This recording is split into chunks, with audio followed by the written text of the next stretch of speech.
Hello. Hello. Hi, Will. Good to see you. Hi. Thanks for taking You time. said 10 minutes 5 minutes ago, so I thought you were leaving. I'm sorry. We were fighting the connection here.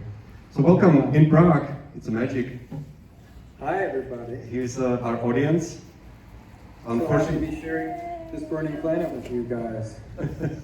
Unfortunately, we had to move the screening indoors today because of the rain. We were waiting for the rain. It's a big gift these days here. You see?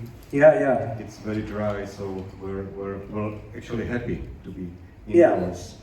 Congratulations. Thank you. How are you? I'm feeling pretty good today, thank you. Perfect. So we'll be showing the film Old Joy, which celebrates this year 20 years since the making. Yeah. And I wanted to ask you how you feel about it, what it brings to your mind, and how it stands for you in time.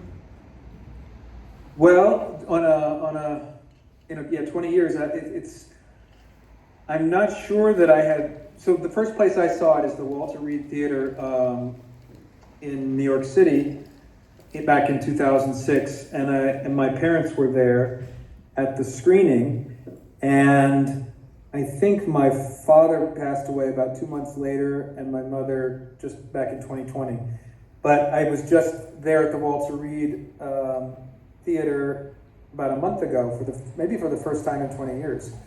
And I was there to commemorate the passing, or it was a memorial celebration for somebody I'd met on the movie Matewan in 1986, and I became close with her whole family. And so these are the things right now that are, that this anniversary is bringing up for me, is things having to do with my parents and loss and cinema, and what cinema means to me personally on many levels. And yeah, so it's, I felt then when I saw it in New York in 2006, when I came out of the theater, actually while watching it, I felt just very lucky to be a part of something that was providing, in the middle of New York City, providing a kind of an oasis and a place for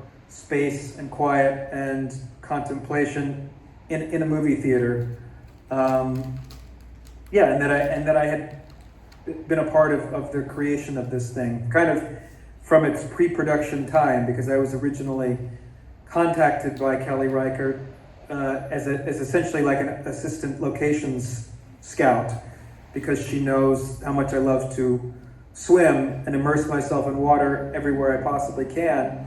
And so she was trying to see if I could find locations for her in the southeastern United States, where she was originally wanting to shoot the film, even though the story was written to be set in the northwestern United States. And ultimately she capitulated to the demands of the story and the realization that these things don't really exist in North Carolina, where she wanted to shoot, that they are really a part of the northwestern United States landscape and environment.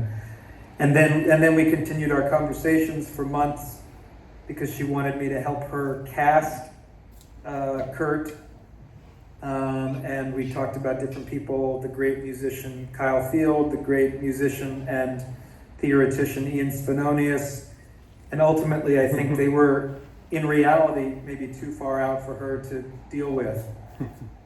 She wanted the character to be far out, but she needed the actor to have at least 1 foot on the ground. And then she cast me as the other character, Mark, and then ultimately she threw up her hand. She's like, I can't find a Kurt. I think I found a Mark. Will you be Kurt instead of Mark? And I said, sure. And both characters I found to be intimidating.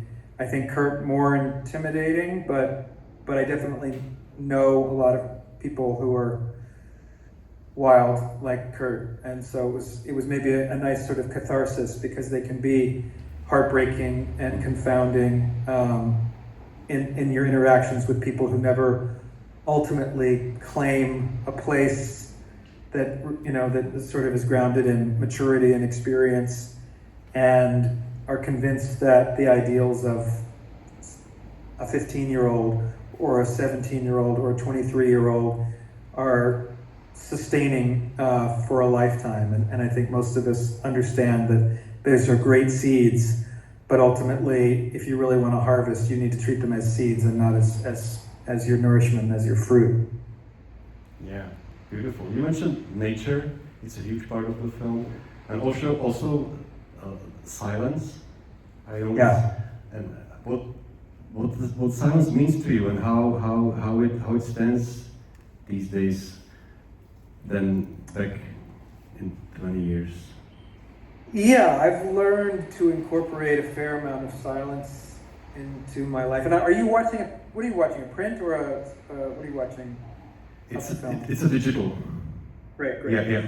I mean, I've just come to realize that maybe even that the strength of recorded music, the strength of music, and the strength of cinema is the counterbalance of fullness with absence. And that's what makes speech valuable. It's what makes music valuable, and it's what makes the light that cinema requires for us to see it is it's set off by intermittent darkness with with the shutter of the camera, and these are all things we think that having is better than not having, and it only works when you're balancing out possession with dispossession or possession with lack, that things have value. So it's the silence and the reminder that very few, but a handful of strong filmmakers over the years have incorporated very significantly silence into their practice, and it's so rewarding and illuminating and refreshing that you have to stand back and applaud the bravery of these filmmakers. And and the filmmakers is not just the writers and the directors, but it's also the producers and the people who risk their financial life and livelihood in order to provide for the audience, not simply something that is a commercial product, but that is actually culturally and humanly sustaining. Beautiful. Thank you so much, Bill. We're very excited to be watching this film, and thank you again for your time. It means a lot to us, and we hope to see you here live one day. Yes. All right. Take care. We'll be in touch. All right. Action. Thank you so much. Bye. Thank you. Bye bye. Thank you.